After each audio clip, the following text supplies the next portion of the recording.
Buen día.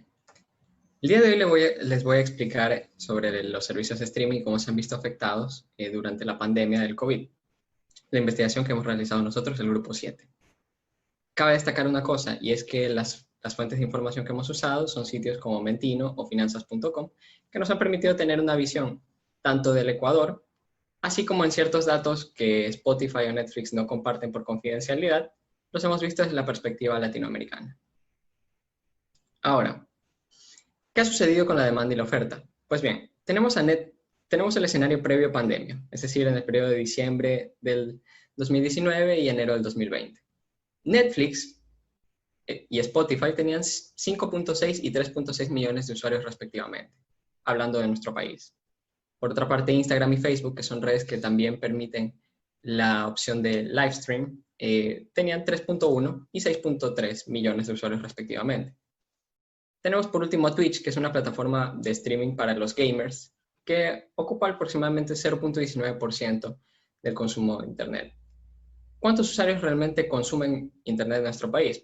Más de 13.8 millones de usuarios, es decir, más de la mitad de la población, tiene un consumo constante de Internet. ¿Pero qué ha pasado durante la pandemia? Durante la pandemia, Netflix experimentó un crecimiento en Latinoamérica de usuarios de un 25%, incluso mayor. Y además Spotify, por otra parte, obtuvo un 10% adicional de ingresos en este primer trimestre, la mayoría provenientes de nuevas suscripciones. Ahora, para analizar las determinantes de la demanda, de la oferta y temas posteriores, hemos tomado como servicios de enfoque a Netflix y Spotify, que son los que más proveen información y son los que más se consumen realmente en el Ecuador. Ahora, el precio del servicio. El precio del servicio se ha visto aumentado en un 12% debido a un incremento del IVA que se aprobó en julio de este año. Asimismo, el ingreso al consumidor se ha visto afectado en el sentido de que la jornada laboral ahora se puede reducir en medida que la empresa lo requiera y asimismo el pago o la remuneración que se le da al empleado también se puede reducir dependiendo de las horas que trabaje, llegando hasta un mínimo de un 55%. Hablemos de bienes complementarios y sustitutos.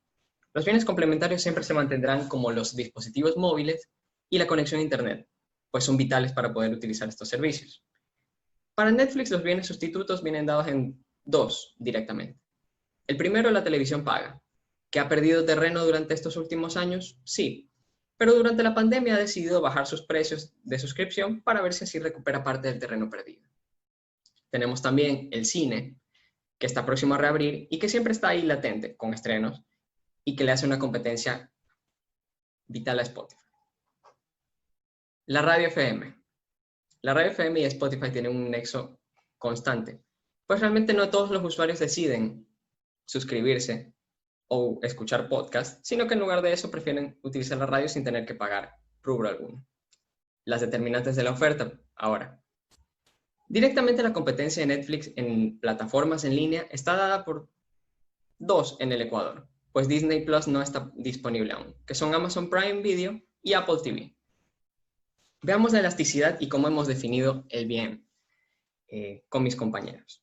Pues a inicios del COVID, allá en marzo, consideramos que los servicios de streaming eran un servicio normal necesario. ¿Por qué? La gente necesitaba entretenerse, las personas necesitaban sobrellevar la cuarentena de alguna manera y servicios como estos eran imprescindibles. Realmente no se podía quitar la cuenta, pues estabas perdiendo entretenimiento y a la larga las personas tenían el miedo de aburrirse. ¿Qué sucede a mediados de julio? Las personas, tras la reducción de ingreso, empiezan a plantearse si en verdad es necesario, de verdad lo necesito, y se convierte más bien en un servicio normal de lujo. Veamos entonces el ejemplo de Juana y de Juan. Juana, por una parte, en la situación previa al COVID tenía un ingreso del salario básico unificado, es decir, $400. Su cesta de consumo estaba situada en una cuenta de Netflix de una pantalla y una cuenta de Spotify familiar, ambas por $8.99. ¿Cómo hemos medido la utilidad? La utilidad la hemos medido en las horas de consumo. Vamos a suponer que Juana entonces consumía 3 horas de Spotify, 3 horas de Netflix. Es decir, esa era su utilidad y es decir, con esa combinación, Juan era feliz al máximo. Ahora vamos con Juan. Juan, por otra parte, está situado en la línea donde el COVID ya ha golpeado el ingreso a los consumidores. A Juan le ha reducido un 25% del sueldo.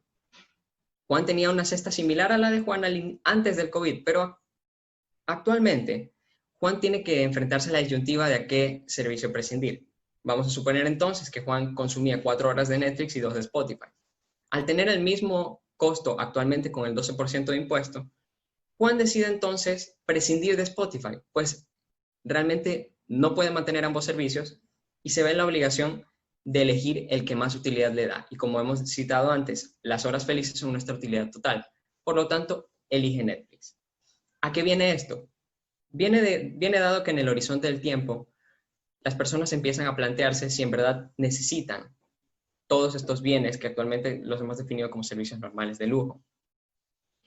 Y entonces se plantean la disyuntiva, ¿cuál me da más utilidad? Y terminan por elegir uno. En gran parte de los sitios de los que hemos tomado como referencias la información, le llaman a esto una tendencia low cost, que a largo plazo generará que las personas decidan prescindir de los bienes como servicios de streaming, pues realmente los verán como gastos innecesarios y necesitarán ese dinero para destinarlo en su consumo. Gracias. Yo les explicaré acerca de la decisión de las empresas. Como todo tipo de empresas, las empresas de streaming necesitan incurrir en costos distribuidos en distintas áreas, como Netflix, que incurre en costos de producción, ya sea por licencia o por propias. Asimismo, Spotify, que incurre en la compra de licencias, como se observa en el infograma, con el fin de mantener su sustentabilidad a través del tiempo. Por causa de la pandemia, estas empresas han percibido una ligera mejora en sus ingresos. No obstante, debido a factores tales como la creciente tasa de desempleo o la reducción de sueldos, el número de usuarios de sus plataformas podrían llegar a verse reducidos a largo plazo. Como podemos observar, los siguientes gráficos estadísticos hacen referencia a los montos de ingresos y costos por ingresos de las compañías líderes en el streaming de pago, antes y durante los primeros meses de la pandemia. Usaremos esta información para tener una mejor visión de cómo la pandemia del COVID-19 ha tenido una influencia positiva para este tipo de empresas. En los gráficos se muestran los ingresos de las empresas representados por la línea de color turquesa y los costos por ingresos de la línea de color azul verdoso. En un periodo de 3 trimestres, Spotify tuvo un aumento aproximado de 200 miles de euros, mientras que Netflix tuvo un aumento de 800 miles de dólares. Cabe recalcar que esta información no es referente únicamente al mercado ecuatoriano, sino que hace referencia a todos los países en los que estas compañías brindan sus servicios, debido a que no existen registros del impacto del impuesto del 12% recientemente incluido al marco judicial del Ecuador. Mediante estos gráficos se pudo concluir que tanto en las plataformas de música como en las que ofrecen películas y series existen una ligera mejora en sus valores de ingresos. Por lo tanto, se deduce que estas plataformas no han resultado afectadas por las crisis sanitarias, sino que por el contrario han experimentado un incremento en el número de usuarios a corto plazo, debido a las restricciones de movilidad causantes de la reclusión de un amplio número de personas que terminaron alejándose de los distintos tipos de entretenimiento a los que estaban acostumbrados. Dicho incremento abre las puertas a nuevas empresas que buscarán adentrarse al mercado de los servicios de streaming. A largo plazo, el número total de las demandantes tenderá a regresar a su punto de equilibrio. Esto dado que la pandemia del COVID-19 acarrea distintos problemas para los demandantes de servicio a largo plazo, quienes verán reducido su presupuesto y se verán enfrentándose a la elección de mantener o no su suscripción al servicio. Cabe destacar que estos servicios de streaming no están en un mercado competitivo, dado que ese tipo de negocio posee una fuerte barrera de entrada, razón por la cual en la actualidad posee muy pocos oferentes, formando de esa forma un oligopolio concentrado, donde los contenidos que se ofrecen son bastante similares. De igual forma, al ser pocos oferentes, ellos influyen mucho en el precio.